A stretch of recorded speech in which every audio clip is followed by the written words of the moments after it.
Hello friends, and welcome back!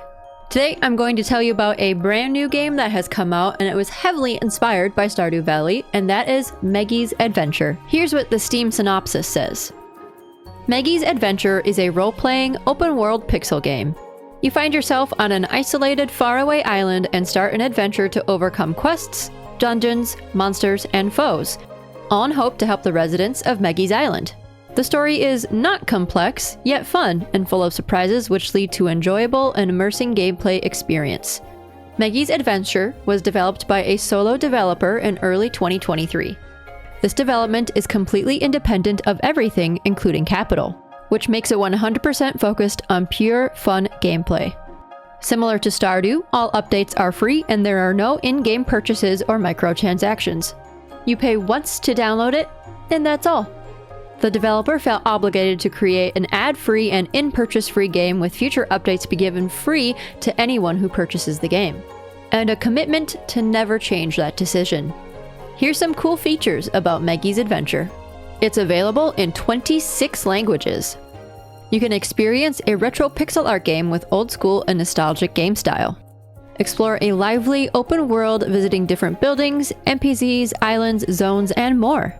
You can build your own farm, plant, water, grow, and harvest different types of crops. Explore dungeons, overcome traps, monsters, and bosses. Go for adventures and more than 100 quests to complete. Choose your favorite playstyle by building your talent tree out of 27 different talent options. Strengthen your character by unlocking passive bonuses and progress and level professions and equipment. You can gather resources by chopping wood, mining stone, and fish more than 100 unique fish. Craft, brew, and cook your own items. There's hundreds of items and consumables to buy and trade as you progress and level. New items are unlocked. You can also unlock pets that will join you in your adventures. You can pick out of one of your 4 favorite classes: Swashbuckler, Beastmaster, Sorcerer, and Bard. I haven't gotten super deep into the gameplay yet, but I have played for a little while, and so here's my thoughts so far. I really enjoyed the retro and pixel art style. As a Stardew Valley lover, this probably does not come as a surprise to anyone. It really reminded me and my Twitch chat of old school Pokemon games. It was like Stardew and Pokemon put together. When you start the game, you'll pick your preferred language and choose one of the factions: Swashbuckler, Beastmaster, Sorcerer, and Bard. I picked Sorcerer.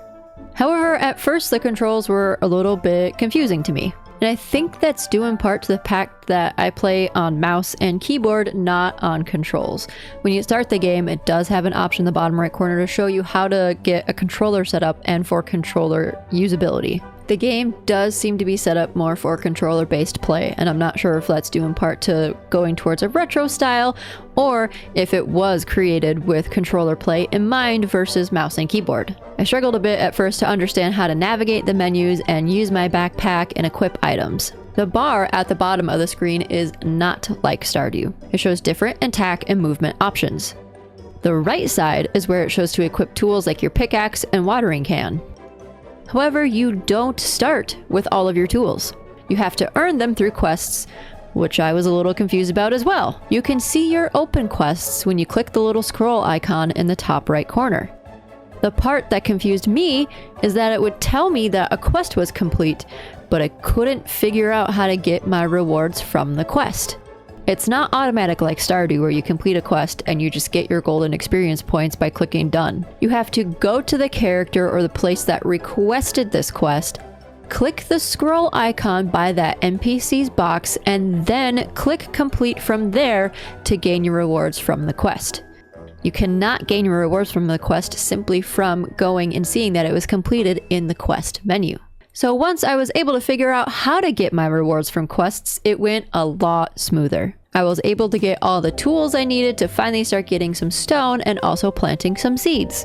The next part that was also a little bit confusing was trying to figure out how to just view the map. There's a helper at the start of the game that states that the map icon can be found in your main menu in a gear or setting icon.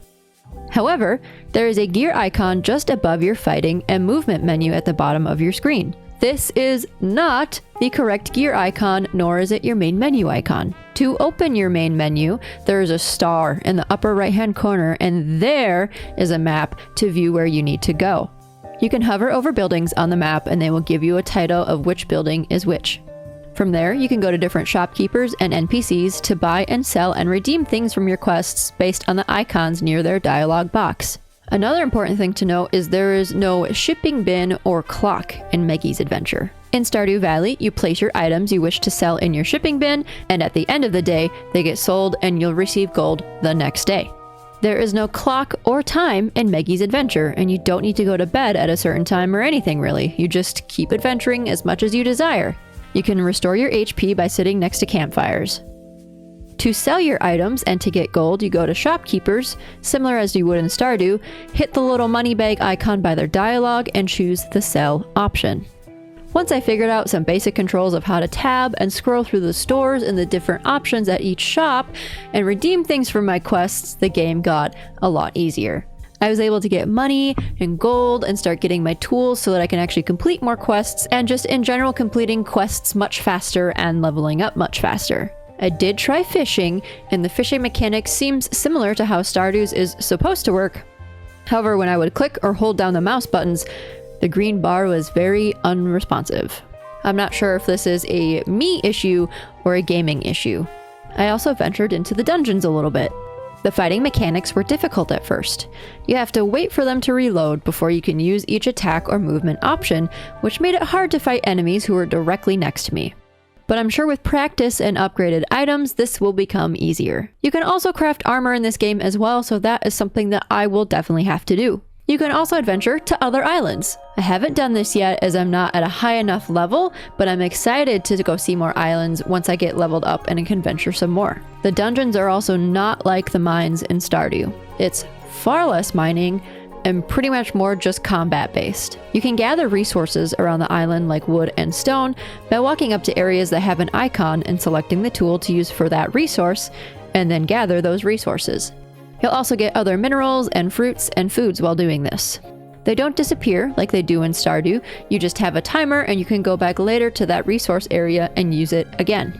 It took me a little bit to figure out controls and how to gather things and redeem my quest earnings, but now that I've figured it out, navigation and gameplay has become a lot easier. There is definitely a bit of a learning curve at first for me. Being that it supposedly takes heavy inspiration from Stardew, I was assuming that all of the controls would be super similar, but they're really not at all.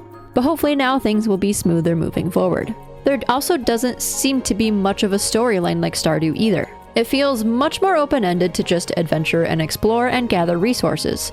As far as I'm aware, there's no bundles to complete to restore the island or nature. There's just quests and things that you complete for villagers and NPCs. You can also build a relationship level with NPCs similar to Stardew, and the menu will tell you their favorite items and things you can earn from them as your reputation with them grows stronger.